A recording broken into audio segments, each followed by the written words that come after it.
los gobiernos de Argentina y de España.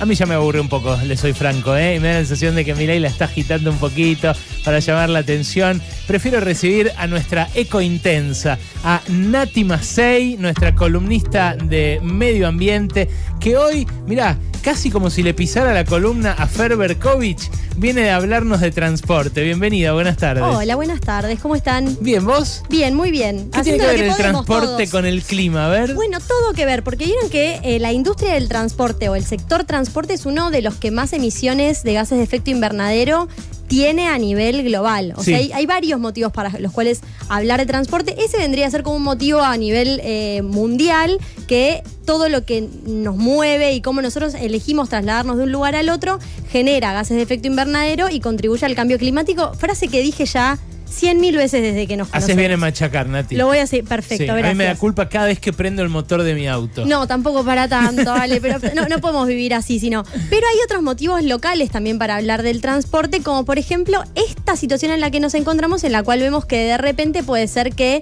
se privaticen los trenes y que estamos viviendo un ajuste en el sector también muy importante. Entonces, ¿cómo estas cosas pueden llegar a afectar a nivel ambiental? En primer lugar, dejar en claro algo. El tren es el medio de transporte más ecológico. O sea, viajar en tren es la manera más ecológica de trasladarse de un lugar al otro. ¿Por qué? En términos generales, los transportes colectivos, o sea, donde entran más gente, contaminan menos porque las emisiones de gases de efecto invernadero, que están asociadas al combustible que se usa, ¿no? Para que eso se mueva de un lugar al otro. Estoy tratando de ser súper simple. Sí.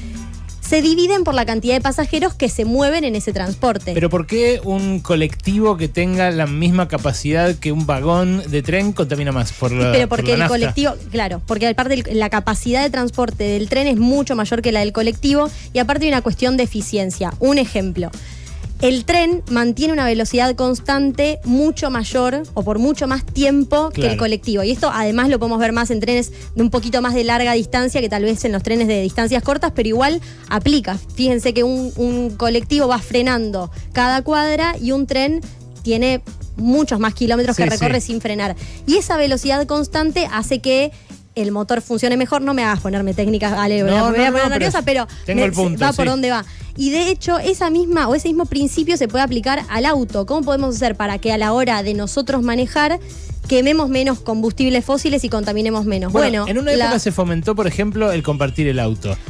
¿Hay algún país donde esto funcione bien? Mira, yo en España y en Portugal hace varios años, en el 2018, usé algo que se llamaba BlaBlaCar, que es como si fuera una aplicación, bueno, se llama así, BlaBlaCar. Vos entrás, ponés desde dónde salís y a dónde vas y te aparecen, y qué día, y te aparecen opciones de transporte privado, que es gente que dice, che, yo voy a hacer ese viaje y el tramo cuesta tanta cantidad de euros, en ese caso. Entonces te sale más económico que tomarte un micro, por ejemplo, y compartís el viaje. ¿Y por qué es mejor eso en términos ambientales? Porque cuando vos viajás en auto solo, todas las emisiones de ese viaje te corresponden a vos. Sí, claro. En cambio, si viajas con 4 personas, esas emisiones se dividen. Bueno, es que hay algunos lugares donde, por ejemplo, te cobran menos peaje si va el auto lleno. Totalmente. O te penalizan de alguna manera si va una sola persona. Exacto. Bueno, esa en realidad es la propuesta a nivel ambiental, como para fomentar por un lado que se comparte el auto y fomentar por el otro lado incentivar lo que sí y desincentivar lo que no. Y una de las propuestas es el tren debería valer o costar cada vez menos, no cada vez más, porque necesitamos incentivar a la gente para que use ese medio de transporte. Por supuesto que los costos acá en Argentina respecto a otros países estaban muy atrasados, pero no nos vamos a meter en eso porque la verdad es que en comparación con lo que ganamos, está carísimo en este momento el tren y el subte. En dólares también, el otro día Fer hizo la comparación y estábamos más caros, ahora el subte que vale 580 mangos, más caros que muchas redes de subtes en dólares que tienen... Realmente está linda, muchos más kilómetros de extensión. Exactamente. ¿Y por qué? Hablamos un poquito del ajuste, ¿no? ¿Por qué esto también puede llegar a afectar? Porque en algún punto, cuando el servicio tiene menos plata para ser financiado, para ser mantenido, empieza a funcionar peor. Y esto ya lo estamos viendo. Hubo un accidente la semana pasada. Vemos que cada vez hay menos frecuencia de tren y que la gente está viajando cada vez peor.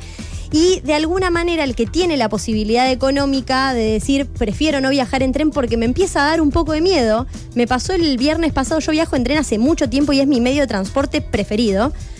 Iba a venir acá a Palermo a la nochecita y mi papá me insistía con tomarme un auto de una aplicación. Primero que odio gastar tanta plata, confieso que me pasa eso, pero por otro lado decía, no quiero. Y él me dice, pero con lo que pasó hay como un miedo de que te pegues un palo en el tren, que hasta hace poco no lo teníamos como tan palpable. ¿Y qué pasa si de repente quienes tienen poder adquisitivo para dejar de viajar en tren se vuelcan al auto? ¿Qué pasa? Y empezamos a contaminar mucho más. Una persona que hace un trayecto como el que iba a hacer yo, Lanús, Capital, en tren gasta 18 veces menos de gases de emisiones que una persona que hace ese mismo recorrido en auto. Mirá. Es muchísimo multiplicado además por la cantidad de personas que somos.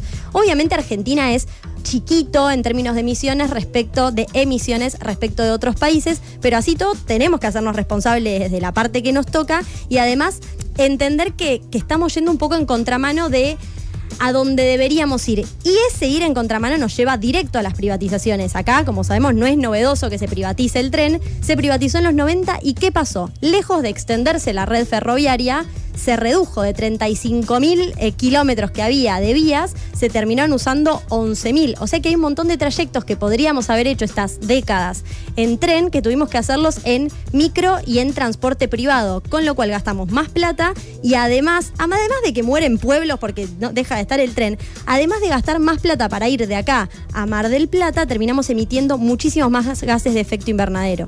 Bueno, esa cuenta yo no la tenía, la de cuántos kilómetros menos hubo al cabo de la privatización, pero es alucinante ver que en diciembre del 97, una tapa de Clarín, que yo comentaba la semana pasada, advertía que los trenes bajo gestión privada ya estaban perdiendo al día más a finales del 97 que en el 93, en el momento en el que se privatizó Ferrocarriles Argentinos. O sea, para operar un tercio de los kilómetros que operaban un lustro antes, los privados gastaban más plata del sector público, más plata del Tesoro, que Ferrocarriles Argentinos antes. Es impresionante, o sea, claramente no aporta para nada. No aprendemos más. No aprendemos más, Claro. Ojalá tuviéramos más memoria, parece Sí. que no es el caso. Totalmente, es la Eco Intensa, es Nati Macei, a quien pueden encontrar en sus redes y que hoy vino con esta interesante reflexión sobre transporte y clima. Gracias, Nati. A ustedes. Bueno, quiero